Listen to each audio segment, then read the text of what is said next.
Well, hello, everyone, and welcome to the beginning of the last days. I hope that you are ready for a spectacular ride. We have nothing to fear. We've got the truth on our side, and we have four amazing men who are going to be here, 3 doctors and a lawyer, and they're going to give us some truth. Now, we're not going to be able to keep that whole interview on YouTube, so all of you on YouTube, I'm asking you to please go to that link for Rumble.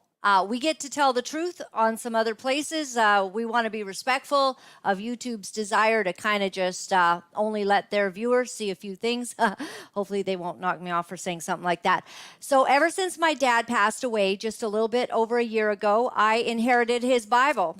And this Bible, from stem to stern, it's interesting because he had this really cute, like it's leather, and it had a leopard on it with spots. And of course, you know that I was born in Africa because my mom and dad served as missionaries in Africa. And so ever since Dad passed away, I like to open the Word and read something that he's underlined. He's underlined almost every single page in this Bible, so it's not hard.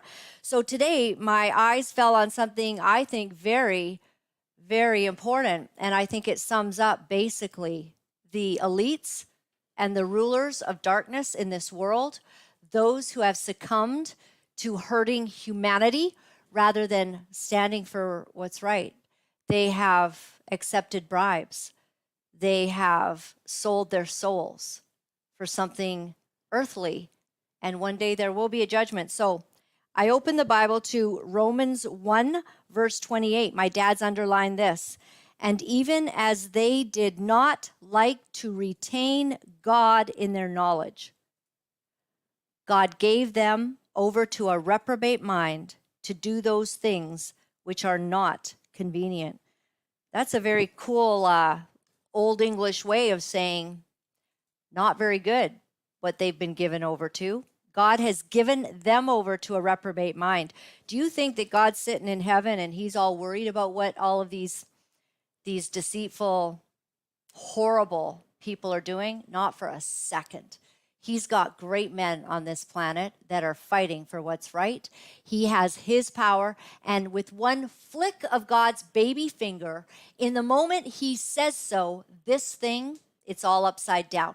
Trudeau's gone in the moment he says so.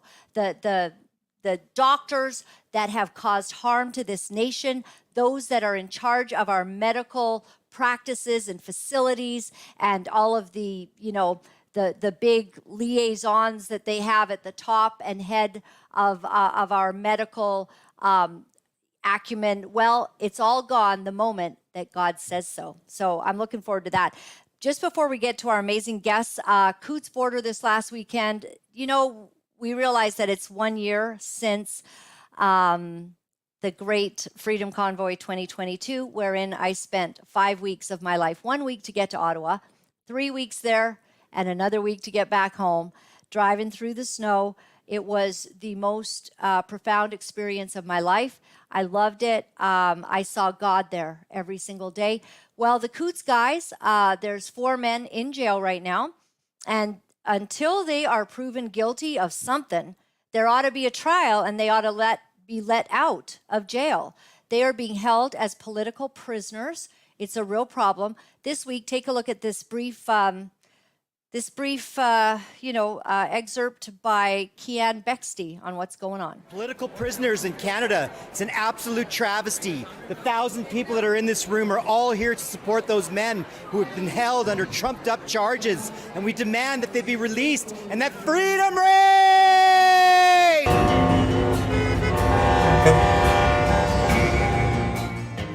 Scenes across southern Alberta reminded the country today about what took place exactly a year ago. The mainstream media trying to frame it as another blow to Coutts, a small community on the border between Canada and the United States.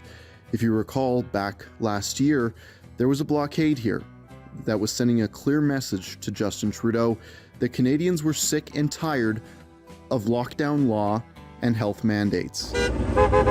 That same message rang loud and clear today. I think that what the government did was basically just bully us into submission as a fear tactic in order to make us comply with what they wanted us to do.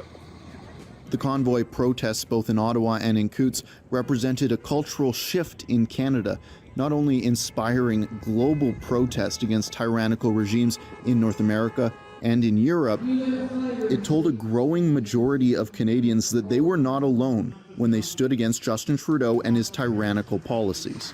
No, we got some serious problems in this province and in this country, and one of the problems we have is that when people speak out against the government can drop the hammer of God on them and treat them as if they're criminals.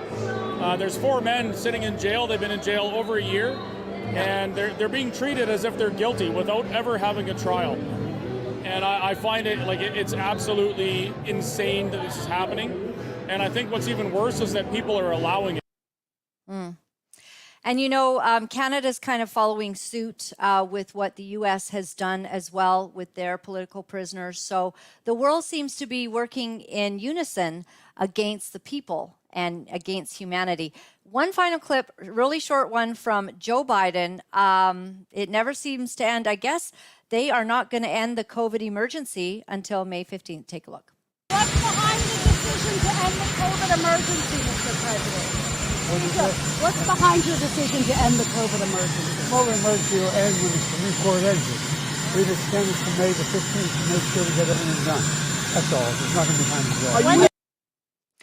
So the Supreme Court apparently has decided to extend the emergency so that they can get everything done, whatever that means, since I thought he already said COVID's over. Do you remember when Biden declared that? Yeah, it was, about 2 years after we did. But anyways, so the Supreme Court has all of this ability, I guess, just like in our country. It seems like the courts and the government have colluded to just keep this farce going. So we're going to let go of YouTube now before I get myself in a whole lot of trouble, because that can happen pretty fast. So we'll say goodbye to YouTube. Please join us on Rumble. You are going to love. Have you already done it, actually? Just maybe bring in, could we bring in our guests, Dr. Mark Trozzi, Dr. Patrick Phillips, Dr. Charles Hoffe, and lawyer Michael Alexander. They are going to be joining us. Hello, everyone. Say a quick hello. You won't get knocked off for that. But everything else you're about to say, we can't do it here. So, hello, it's good to see you. All right, we'll say goodbye to YouTube now. And thanks, everyone.